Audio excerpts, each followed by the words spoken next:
నమస్కారం అధ్యక్ష. వ్యవసాయ రంగం అనేది మన ఆర్థిక వ్యవస్థలో కీలకమైనటువంటి రంగం అధ్యక్ష.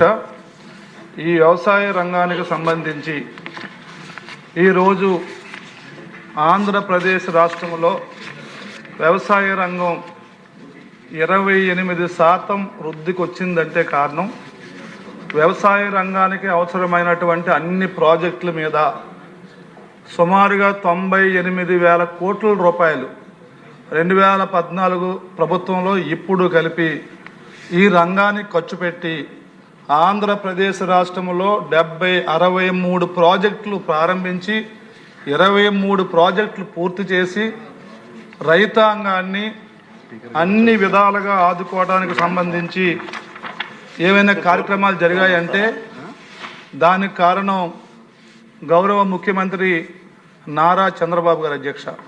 నారా చంద్రబాబు నాయుడు గారు ప్రత్యేకమైన శ్రద్ధతో ఈ వ్యవసాయ రంగాన్ని ఏదైతే జగన్మోహన్ రెడ్డి విధ్వంసానికి గురి చేశాడో వ్యవసాయ రంగానికి సంబంధించి 1924 కాలంలో మోసాలు చేశాడో వ్యవసాయ రంగానికి ఎలాంటి కేటాయింపులు పెట్టకుండా ఏ ఆనకట్ట పూర్తి చేయకుండా ఏ ప్రాజెక్టు పూర్చకుండా అబద్ధాలు అసత్యాలు చెప్పాడో వాటిని ఈరోజు అదే పార్టీ సిగ్గు లేకుండా ఎగ్గు లేకుండా తిరిగి అదే వ్యవసాయ రంగం అదే ప్రాజెక్టులకు సమేత ధర్నాలు చేస్తున్నారంటే దుర్మార్గమైన సరే అధ్యక్ష.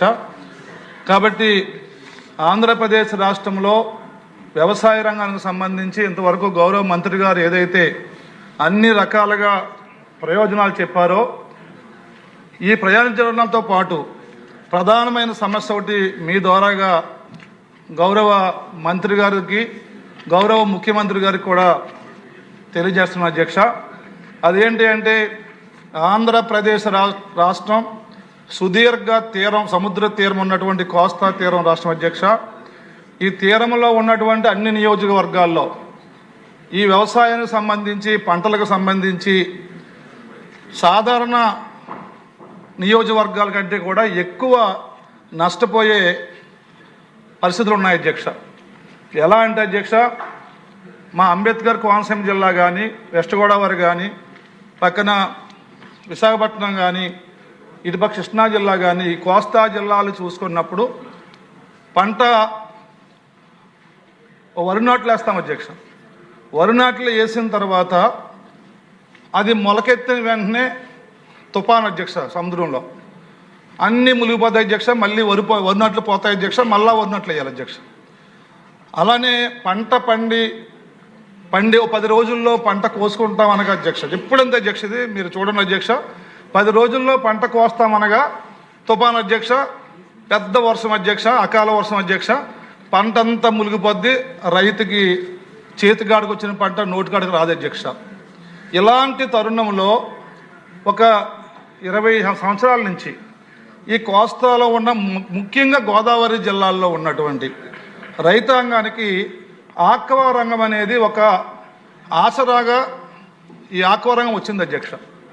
ఆక్వా రంగం వచ్చిన తర్వాత చేపల చెరువులు రొయ్యల చెరువులు విపరీతంగా రైతులు దాన్ని ఫాలో అయ్యారు అధ్యక్ష.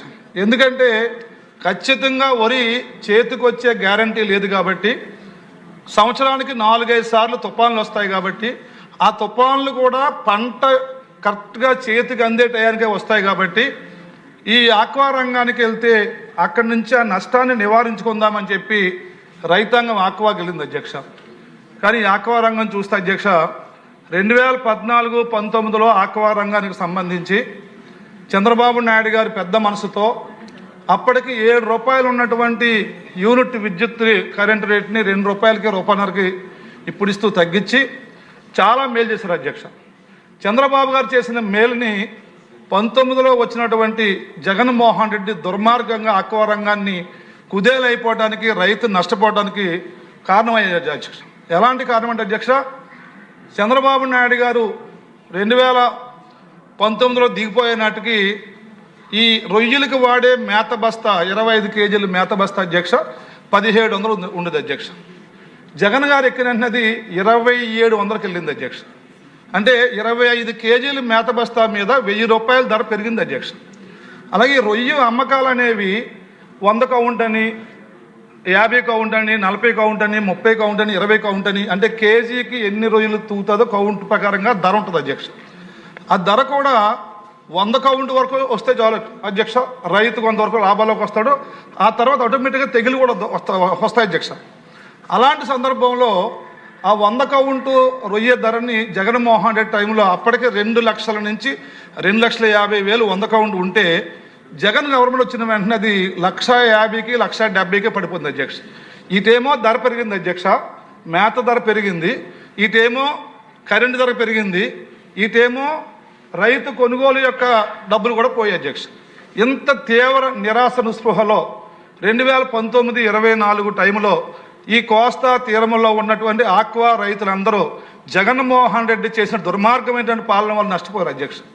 అందుకే ఇప్పుడు మంత్రి గారిని కోరేది ఏంటంటే, ఏ విధంగా అయితే మీరు ఉల్లిపాయకి, లేకుంటే మామిడికాయకి, లేకుంటే కోకోకి, లేకుంటే టమాటాకి, లేకుంటే పొగాకి ఏ విధంగా అయితే ప్రత్యేకంగా మీరు ఆ రైతును ఆదుకోవడానికి కొన్ని చర్యలు తీసుకుంటున్నారో, అదేవిధంగా ఆక్వా రంగ రైతుకు కూడా ఈ యొక్క వాళ్ళు అమ్ముకునేటప్పుడు కానీ మేత, సపోజ్ చేపలు ఉన్నాయి అధ్యక్ష, చేపలు దేశీయ మార్కెట్లోనే అమ్ముడవుతాయి అధ్యక్ష.